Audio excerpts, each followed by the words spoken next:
منیب فاروق صاحب ہمارے ساتھ موجود ہیں سینئر تجزیہ۔ اس کیس کا سامنے آنا منیب صاحب، اور اس وقت کیا ماحول بن رہا ہے، خاص طور پر اگر ہم بات کریں فیصل وارڈا صاحب کے بیان کی،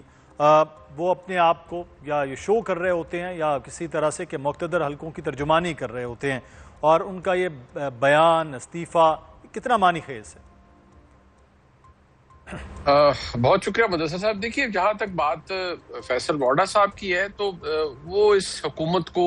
یا پاکستان مسلم لیگ نون یا ان لوگوں کو تو کوئی اتنا پسند نہیں کرتے، اور میرے خیال میں مسلم لیگ نون کی طرف سے بھی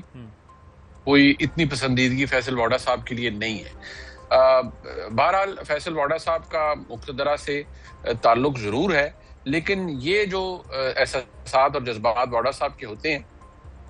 یہ ان کے ذاتی ہوتے ہیں، اور اگر اس حکومت کی چھٹی کروانی ہے یا کسی کو انسیٹل کرنا ہے تو اس کے لیے فیصل وارڈا صاحب کی ضرورت نہیں پڑے گی، اس کے بغیر ہی بہت کچھ ہو سکتا ہے۔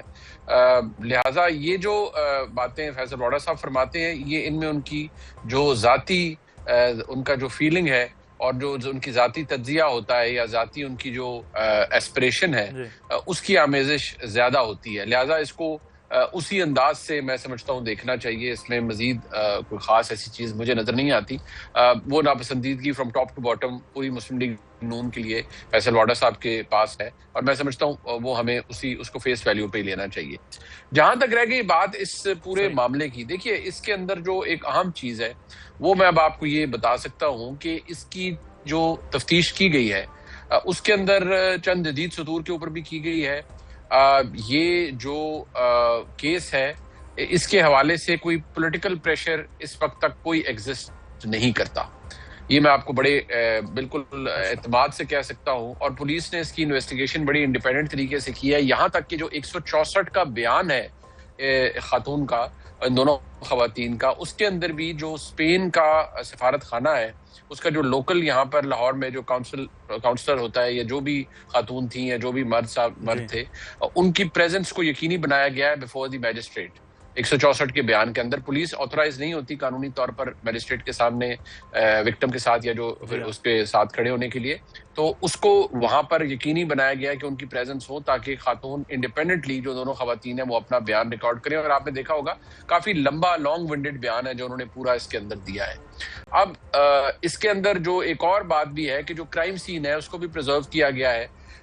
جو اس کے اندر ہوا ہے بدقسمتی سے وہ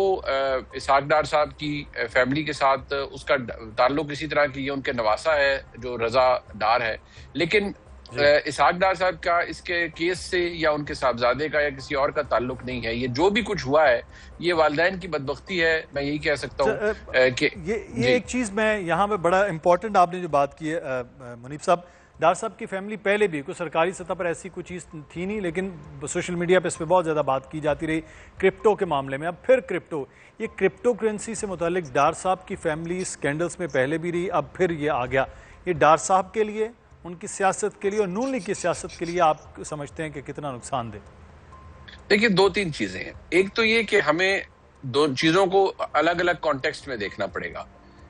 ان خواتین کی ڈار صاحب کے نواسے کے ساتھ جو فائنینشیل ڈیلنگ ہے وہ ایک سیپریٹ ایشو ہے، اس کے بارے میں ہم اس وقت اس پوزیشن میں نہیں ہیں کہ ہم یہ کہہ سکیں کہ وہ خواتین نے ان کے ساتھ کوئی مالی بدیانتی کی ہے یا ڈار صاحب کے نواسے نے کی۔ بالکل، ایک تو فیکٹر یہ ہے، ہمیں اس کے بارے میں اس وقت نہیں پتا بیکاز وہ انڈر انویسٹیگیشن نہیں ہے۔ دوسری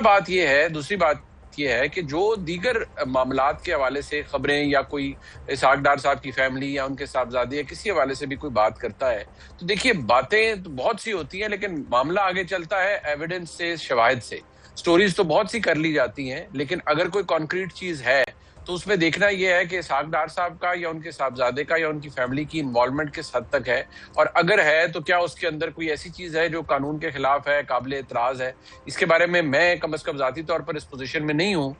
کہ میں آپ کو یہ بتا سکوں کہ یہ الزامات ان میں صداقت ہے نہیں ہے۔ اس کیس کا سامنے آنا منیب صاحب، اور اس وقت کیا ماحول بن رہا ہے، خاص طور پر اگر ہم بات کریں فیصل وارڈا صاحب کے بیان کی، وہ اپنے آپ کو یا یہ شو کر رہے ہوتے ہیں یا کسی طرح سے کہ مقتدر حلقوں کی ترجمانی کر رہے ہوتے ہیں، اور ان کا یہ بیان استعفیٰ کتنا معنی خیز ہے؟